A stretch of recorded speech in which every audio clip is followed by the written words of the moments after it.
And that is why tableware was so important for the founding of the country. Oh, that is fascinating. I can't believe you learned that from a podcast. The world really needs more outlets for this sort of infotainment. Everybody stop what you're doing and listen! What? What? This is not a drill. You asked for more outlets for high-quality infotainment, and you're going to get more than you can handle. The Agora Podcast Network is bringing together names like Mike Duncan, David Crowther, and Kevin Stroud to the same place at the same time at a convention devoted to educational podcast content. No way! On June 29th, from 11 a.m. to 7 p.m., Agora is bringing you the Intelligent Speech Conference. Will it just be those three? No! In addition to Mike Duncan of the History of Rome and Revolutions, David Crowther of the History of England, and Kevin Stroud of the History of English, many of your favorite Agora Podcast Network hosts will be there, including Royfield Brown of Mid-Atlantic, Xander and Eric Fogg of Reconsider, Steve Guerra of the History of the Papacy Podcast, Cloud Myron Gooser of the Cannonball Podcast, Aziz Al-Duri of the History of Westeros, Brian Stitt of the History of Ancient Greece Podcast, and Benjamin Jacobs of Wittenberg to Westphalia. Wow, those are all amazingly talented individuals. Really talented individuals. Some of them are amazingly talented, even more than others. But surely there are too many for one day. Have you never been to a convention before? There'll be 3 conference rooms featuring panels, talks, and laser tag. Well, okay, there won't be any laser tag, but definitely a full day of panels and talks from a dozen of the best podcasters on the planet. That does sound good. But what if I get hungry? Relax. Tickets are only $80, which will leave you plenty of money to enjoy the many wonderful dining establishments in New York City's Chelsea neighborhood. Wow, I'm sold, but how do I get there? The venue is conveniently located near a variety of exciting subway stops. If you want to drive your car in Manhattan for some reason, you can do that too, but parking is expensive. I recommend the train. What an amazing idea! And some fine urban planning knowledge. But does this Manhattan have anything to do other than the convention? Are you kidding? Oh, you're not kidding. Okay. Well, Manhattan is one of the most exciting places on the planet, and the venue is located in the heart of wonderful Chelsea, one of the key cultural destinations in the city. Only a few long blocks from the High Line, and a short subway ride from dozens of museums, restaurants, and shopping. Make it a weekend trip and have an amazing time. Wow, I'm booking my hotel now. Where can I get tickets to Agora's Intelligent Speech Conference? To go to the conference and see Mike Duncan, David Crowther, and Kevin Stroud live and in person, simply go to intelligentspeechconference.com. Awesome! Oh, awesome! Just for the record, they're both giving a thumbs up. You can't see it because it's an audio medium, but I just thought you should know because it's very impactful. But remember, Mike Duncan, David Crowther, and Kevin Stroud, together in the same place at the same time. And to learn more, you can go to intelligentspeechconference.com.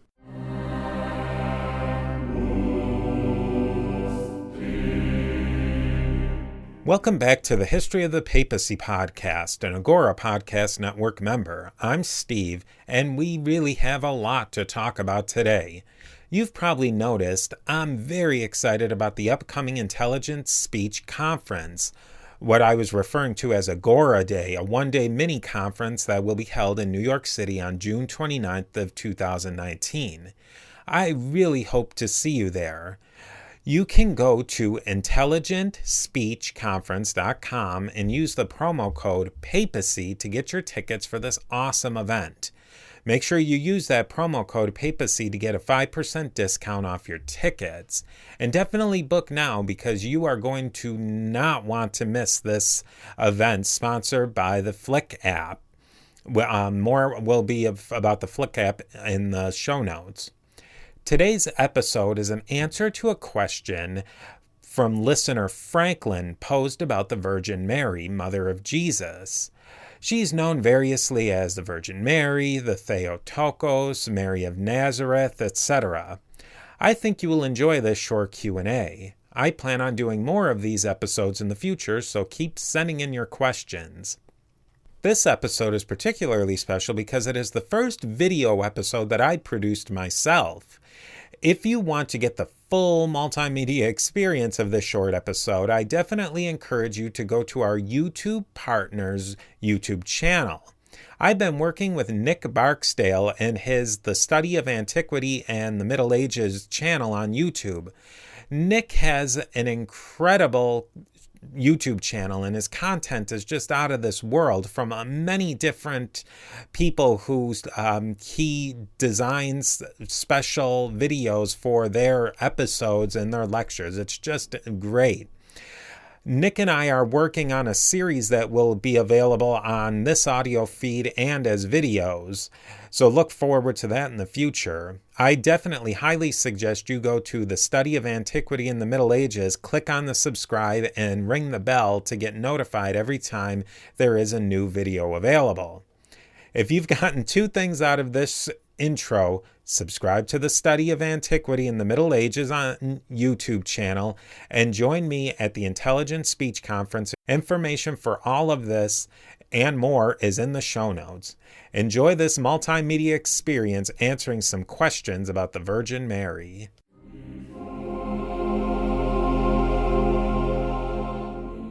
Thank you for tuning in to the History of the Papacy, an Agora Podcast Network member. If you have any questions, comments, or feedback, you can always send me an email to my email address, steve@a2zhistorypage.com. Now, speaking of questions, a listener sent in a deceptively simple question, a listener named Franklin, and that's the genesis of this short episode. If you're listening on the podcast audio feed, you can get a more multimedia experience by watching the video, which can be found in the show notes. If you are watching this as a video and never heard of the podcast, you can find more interesting stories like this by subscribing to my podcast, which is also in the show notes. Now here is the question Franklin posed. Quote, I've never heard or read anyone say it. Was Mary, as in Mary, mother of Jesus, a Christian? Did she stop being a Jew or following the Jewish tradition? Now there's an easy answer. One part could be answered as yes, or no, or yes and a no, or no and a yes, but we'll get into all that. Part 2 is definitely answered as a no. Well, that was easy. I'll see you next time. That was a short video. No, well, wait. There is a lot more to unpack in this really short but dense question. Right off the bat, we have to assume a historical Mary who gave birth to a historical Jesus. If we go by the Christ myth theory or other similar theories, we've hit a brick wall. You can't answer these questions without assuming a historical Mary and a historical Jesus. Now, we have a couple of sources that help us deal with this question. We have to entirely rely on secondary sources. There's no contemporary birth or death certificates or marriage certificates for people like Mary in her time period. There was no authorized biography written during Mary's time or even afterwards. We have to patch together from sources like the 4 canonical Gospels, the Book of Acts, Revelation, and then several apocryphal sources, including a really fascinating book, the Proto-Evangelium of James. All of these sources have their issues. They were written in a certain narrative style to meet certain narrative needs. So that's why we have to use them very carefully to get to a historical question. Now, really quickly, who was Mary? Mary was Jesus' mother. Mary was betrothed to a man named Joseph who was quite old, maybe as old as into his 90s, and maybe not that old, but definitely well into his older age. And Mary was very young. As was custom of the day, she was probably somewhere in between the ages of 11 and 13. She became pregnant before she officially was married to Joseph. Now, that was controversial, to say the least. She had a baby, Jesus, who was eventually accepted by Joseph and his family. By all accounts, she had a good relationship with Jesus in the early part of his career. According to some of the Gospels, the relationship got a little rocky toward the middle, but by the end, when Jesus was put upon the cross and during his death and execution scenes in the Gospels, Mary was right there.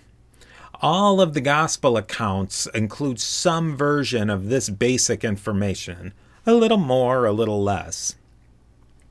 The Gospel of John is where things get interesting for our question. In John chapter 19, Jesus told his beloved disciple to take care of his mother. In this context, beloved disciple is generally understood to be the Apostle John. Jesus put his mother into the care of one of his top lieutenants. That's basically what he did in this situation on his deathbed. Jesus dies on the cross according to the biblical accounts, and he rises from the dead. Now that's another one, take it or leave it. But what's interesting in the narrative sense is that Jesus visits several of his disciples, but there's no record of him visiting Mary, which is odd. Now that could be because we're not dealing with something that's written as a historical biographical account. The writers very well may have had a different agenda, and fitting in any story that Jesus would have visited with Mary just didn't necessarily fit into that narrative frame. But take it or leave it, that's still interesting. Now we get to the question, what did Mary do after Jesus' death? The book of Acts from the canonical New Testament says, quote, "These all continued with one accord in prayer and supplication with the woman and Mary, the mother of Jesus, and with his brothers." Mary is the only woman specifically mentioned to be in what's referred to as the upper room. This was the room where the leading apostles and disciples of Jesus frequently met in Jerusalem, and where the first Pentecost, the first Christian Pentecost, happened. This Pentecost is believed by Christians to be the beginning of the Christian church. So here we have Mary and the disciples celebrating a classic Jewish holiday, Shavuot, also known as Pentecost in Greek, the festival of weeks. But this is no ordinary Shabbat, though. It was the formative event of the early Christian church. Now, if the canonical New Testament is to be believed, Mary had her feet in both Judaism and Christianity, as all the earliest followers of Jesus did. These earliest Christians, including Mary, were Second Temple Jews who were just starting to bud off of the trunk of Second Temple Judaism. Their traditions were firmly rooted in Second Temple Judaism, but they were now doing some new things and adding some new innovations. And they weren't the only group of Jews who were doing that at this time. To move forward just a little bit, Mary died sometime in the next decade or so after the death of Jesus and then this first formative meeting of the church. It's assumed she died in Ephesus, the home of the Apostle John, and early Christian writers in the 2nd or 3rd century AD felt pretty confident in this fact. Traditional Christians believe that she died and was resurrected and then raised into heaven. The Roman Catholics call this the Assumption of Mary, and the Orthodox and Eastern churches call this the dormition or falling asleep of the Theotokos. Theotokos being another title granted to Mary throughout the ages by the various churches. At the point after her appearance in the book of Acts, everything's based on tradition, either oral tradition or possibly stories that were written down that haven't survived to this time, or like I said, oral traditions that were just floating around that had percolated up through the centuries. If this traditional telling is to be believed, Mary was a Christian in the most sense of a proto-Christian of the mid-1st century AD, but would have been almost completely indistinguishable from any other Jew living in the environs of Jerusalem and the Galilee and the Levant at that time. in the end, we can really say that, yes, she was a Jew, and yes, she was a Christian, and really in every sense of the word, of her time and her place. But as you can see, we had to make a lot of assumptions in this episode based on evidence that wasn't necessarily written to really help us answer this question. I hope this short episode has at least partially answered the question. There's a lot of different tangents I could have gone down on at just about any point of this episode, but I really wanted to get to the answer and provide a survey of the topic at hand. I'd be happy to explore any of these issues in more depth, and I certainly have in other episodes, but if you do have particular questions about an aspect of the information that I presented in this episode, I'd be happy to talk much more about them. I really do hope to talk to you about all these exciting developments in church and papal history and much more. And I just want to thank you very much for listening and watching, and I look forward to talking to you next time.